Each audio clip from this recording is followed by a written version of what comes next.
Question number 7.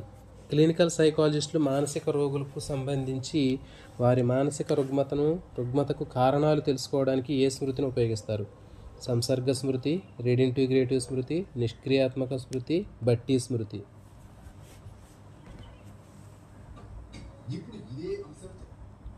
దీనికి సరైన సమాధానము ఆప్షన్ బి, రీడింటిగ్రేటివ్ స్మృతి. క్లినికల్ సైకాలజిస్టులు మానసిక రోగులకు సంబంధించి మానసిక రుగ్మతను తెలుసుకోవడానికి రీడింటిగ్రేటివ్ స్మృతిని ఉపయోగిస్తారు. Question number 8.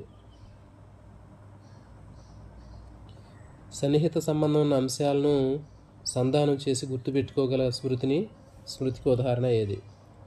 సన్నిహిత సంబంధం ఉన్న అంశాలను గుర్తుపెట్టుకోగలగడం. సంసర్గ స్మృతి, రీడింటిగ్రేటివ్ స్మృతి, నిష్క్రియాత్మక స్మృతి, బట్టి స్మృతి. దీనికి సరైన సమాధానము ఆప్షన్ ఏ, సంసర్గ స్మృతి. Question number 9.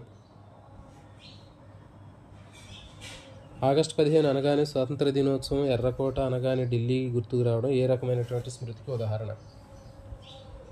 సంసర్గ స్మృతి, రీడింటిగ్రేటివ్ స్మృతి, నిష్క్రియాత్మక స్మృతి, బట్టి స్మృతి. దీనికి సరైన సమాధానము ఆప్షన్ ఏ, సంసర్గ స్మృతి. Question number 10. ఎడిసన్ అనగానే బల్బు గుర్తుకు రావడం ఏ రకమైనటువంటి స్మృతి? సంసర్గ స్మృతి, రీడింటిగ్రేటివ్ స్మృతి, నిష్క్రియాత్మక స్మృతి, బట్టి స్మృతి. దీనికి సరైన సమాధానము ఆప్షన్ ఏ, సంసర్గ స్మృతి. క్వశ్చన్, ఈ క్రింది వాటిలో నిష్క్రియాత్మక స్మృతి గురించి సరికాని వాక్యం ఏది? ఇది యత్నరహిత స్మృతి, ఇది చూసిన వెంటనే గుర్తించడానికి సహాయపడుతుంది, ఇది విషయాల్ని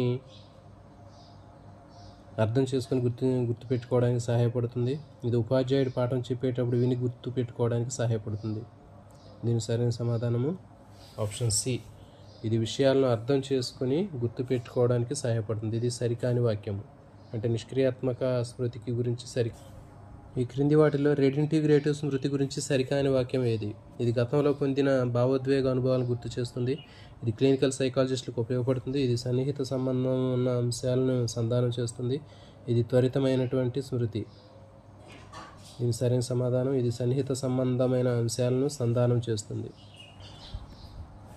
సరైన సమాధానము సన్నిహిత సంబంధం ఉన్న అంశాలను సంధానం చేస్తుంది.